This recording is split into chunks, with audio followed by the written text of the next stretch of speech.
Let me tell you about Rachel Torres, 42 years old, co-founder and former chief product officer of Helix Data Systems, an enterprise data analytics company based in Seattle that had grown from a 3-person startup in a borough office to a $3.2 billion valuation over 9 years. Rachel had been there from the beginning. She had written the first version of the product architecture on a whiteboard in a coffee shop that had since become a chain and lost everything that made it interesting, much like her relationship with her co-founder. Her co-founder was Tristan Cole, 41 years old, CEO, Stanford MBA, the kind of person who could walk into a room full of investors and leave with a term sheet and a standing ovation. Tristan had been the face of Helix, the fundraise, the board presentations, the keynote stages at industry conferences. Rachel had been the product, the architecture, the engineering team that turned Tristan's vision slides into something that actually worked. They had been complementary, symbiotic. For years, they had been unstoppable together. Then Helix had grown. The board had added members, institutional investors had taken seats. The pressure to scale faster had increased, and Tristan had changed. It had been gradual. A board meeting here where Rachel's product roadmap was discussed without her in the room. A strategic planning session there where her concerns were noted but not addressed. A budget decision that allocated resources away from the platform improvements she had identified as critical. She had raised each concern directly with Tristan. He had assured her each time that her voice mattered, that nothing was being decided without her input, that she was still a full and equal partner. The assurances became less frequent. The decisions that contradicted them became more frequent. Then, on a Thursday afternoon in October, Tristan and the board chair, a retired venture capitalist named Margaret Voss, called Rachel into a meeting that had been on her calendar as strategic planning session. It was not a strategic planning session. It was a termination meeting. A prepared statement. A CEO who did not quite meet her eyes. A board chair who did perfectly. Rachel, we have decided the company is going a different direction, Margaret said. We believe the product function needs new leadership to achieve the next stage of growth. We are transitioning you out of your role effective immediately. Rachel had looked at Tristan. He had not looked back. She had said, going a different direction. Margaret had slid a severance packet across the table. Standard terms, 12 months, non-disparagement, a release of claims. Rachel had looked at the packet. Then she had asked one question. Did you check the founder termination clause before you wrote this? Margaret had paused. In the 9-year co-founding relationship between Rachel Torres and Tristan Cole, there had been hundreds of documents, incorporation filings, funding rounds, investor agreements, employee contracts, vendor terms. One of those documents was the original co-founder agreement. Rachel had written it herself. She had been the one who insisted on putting the partnership terms in writing before the Series A, when everything was still informal and trust-based, and nobody wanted to think about what would happen if things went wrong. Tristan had agreed because he was focused on the fundraising and because the provision Rachel had asked for seemed reasonable at the time. A founder termination clause. It stated that in the event that either founder was terminated without cause from their executive role, the terminated founder had the right to remain as a board member for the remainder of their elected term, retain all fully vested equity without any repurchase or clawback, and accelerate vesting on all unvested equity scheduled to vest within the following 24 months. It also stated that the founder termination clause could not be removed or amended without the unanimous written consent of both original founders. Tristan had signed. Margaret had not known about the clause because Margaret had joined the board 3 years after it was written and had never reviewed the original co-founder agreement. Tristan had known about it. He had simply assumed Rachel would sign the severance packet and leave quietly. She did not. Now, if you believe the most important documents in any company are always the ones signed when the company is smallest and the founders are still equals, subscribe to Tangled Stories. I am Brett. Around here, the original co-founder agreement is always the last word.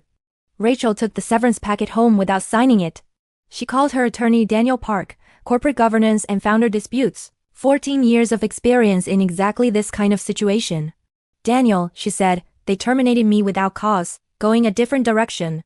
I asked if they had checked the founder termination clause before they wrote the severance packet. Daniel was quiet for a moment. Did they check it? He asked. I do not think so, Rachel said. Margaret paused when I asked. Tristan did not say anything. Do you have a copy of the original co-founder agreement? Daniel asked. Rachel had it. She had kept a personal copy from year one, signed by both founders, witnessed by their first outside counsel, filed in a secure location. She sent it to Daniel that evening. Daniel reviewed it. The founder termination clause was on page 8, clear language, unchanged from the original version. He called Rachel back. The clause is valid and enforceable, Daniel said. It entitles you to remain on the board, retain all vested equity, and accelerate the vesting of the equity scheduled to vest within the next 24 months. What is the current value of what I hold? Rachel asked. Daniel calculated it. Rachel's fully vested equity at the current $3.2 billion valuation was approximately $34 million. The accelerate equity, vesting over the next 24 months, would add approximately $16 million at the current valuation. $50 million total. Not including the board seat. Daniel sent a letter to Helix General Counsel Patricia Vance on the Monday following Rachel's termination. 3 pages. It cited the founder termination clause in full. It cited the date of incorporation and the names of both signing parties. It cited the provision stating that the clause could not be amended or removed without unanimous written consent of both founders.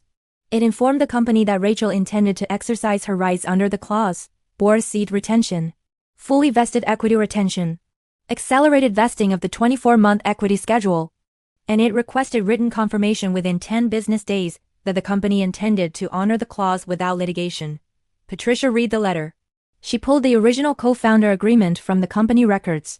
She found page 8. She called Tristan. Tristan, she said, did you know this clause existed? Tristan was quiet for too long. He had known. Why did you not tell anyone before the termination meeting? Patricia asked. Tristan said he had hoped it would not come up. Patricia ended the call and called outside counsel. Outside counsel reviewed the founder termination clause and the co-founder agreement and delivered their assessment. The clause is enforceable. It was properly executed, witnessed, and filed.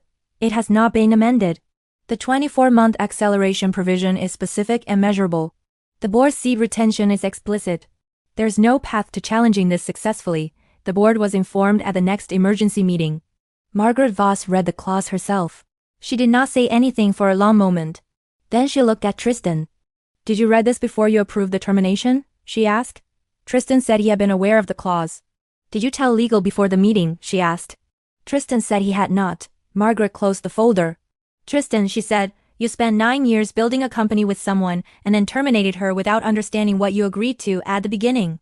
That decision is now going to cost the company $16 million in accelerated equity that would not have been necessary if you had simply honored the terms you signed. Tristan said nothing. The board voted to honor the founder termination clause without litigation. Rachel's board seat was confirmed. Her vested equity was retained. Her unvested equity accelerated on the schedule the clause specified. The total value at the current valuation was approximately $50 million. Margaret Voss arranged a private conversation with Rachel the week after the board vote. Rachel, she said, I want to be direct with you. I did not know about the founder termination clause before the termination meeting. If I had known, I would have advised against proceeding without a resolution that respected your contractual rights. That is my responsibility. Rachel appreciated the acknowledgement. She also noted that Margaret had not been present at the incorporation. Margaret had not signed the document. Margaret had been working with the information she had.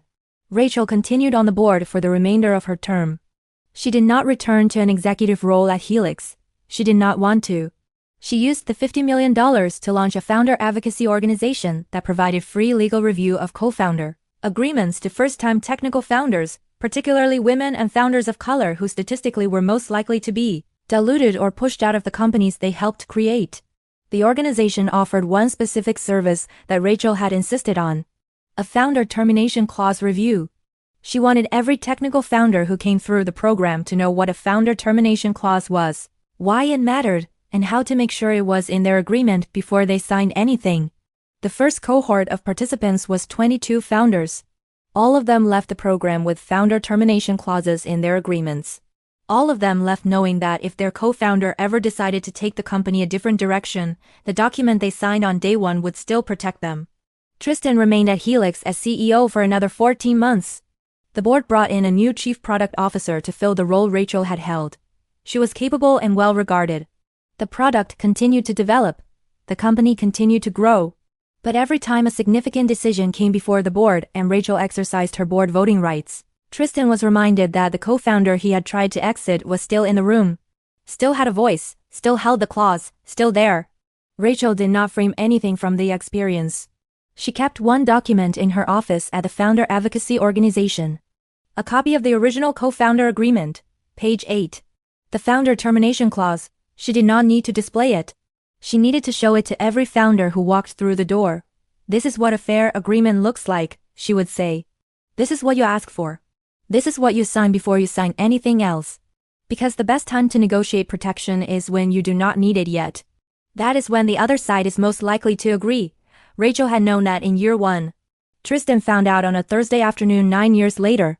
If this story moved you, subscribe to Tangled Stories, drop a like, and share this with every founder who has ever been told the company is going a different direction without them. Because here, every story has a twist. And sometimes that twist was written on page 8 of the co-founder agreement, signed in year 1 when nobody thought they would ever need it. I am Brett, and I will see you in the next one.